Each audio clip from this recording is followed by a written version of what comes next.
$25 billion.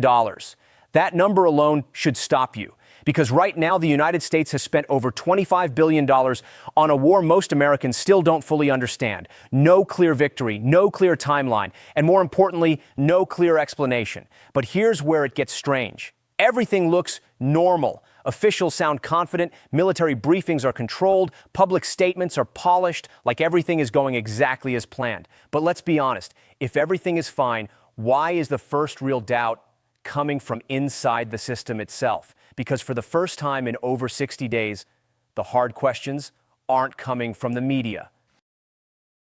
They're coming from lawmakers, from people inside the machine.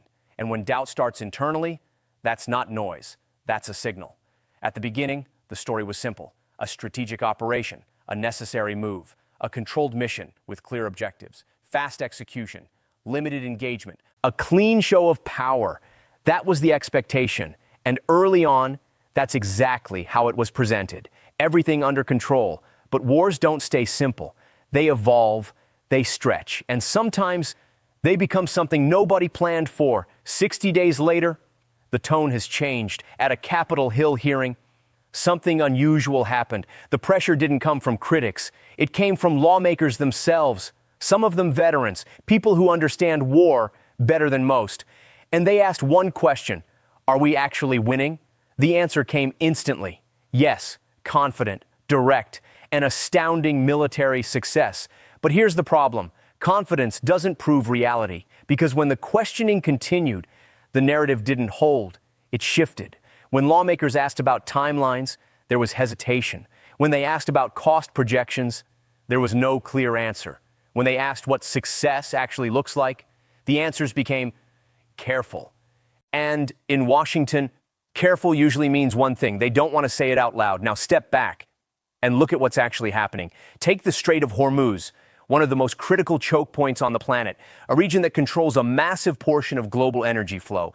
And despite everything, it's still unstable. Shipping disruptions continue. Markets are reacting. Global tension is rising. So ask yourself this: if this is success, why does everything still feel so fragile? Then came the number that changed everything: $25 billion. And it's still climbing, because in war, cost isn't just money, it's results, it's progress, it's clarity. And when you spend that much on people, expect answers. But when lawmakers asked, how long will this last? How much more will it cost? There was no real answer, no timeline, no projection, just hesitation, and sometimes silence. And in situations like this, silence is not neutral. Silence means uncertainty.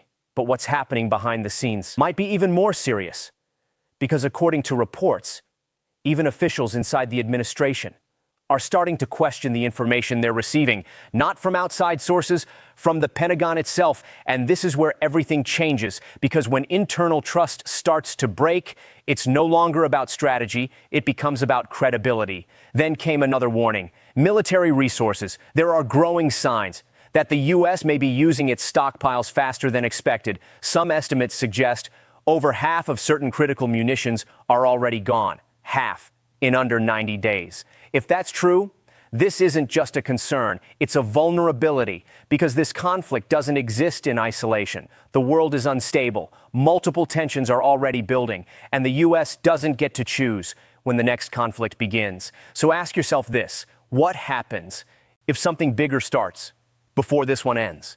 Now, this stops being about Iran. This becomes about global balance, about readiness, about whether today's decisions are creating tomorrow's risks.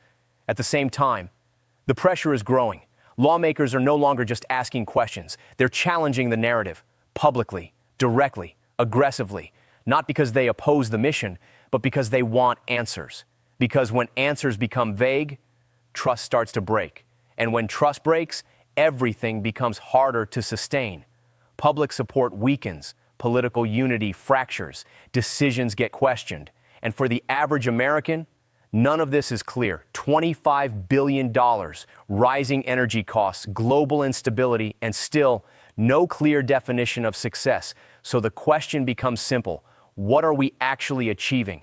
And more importantly, is it worth it? Because something has shifted. The focus is no longer just on the battlefield, it's on the system itself.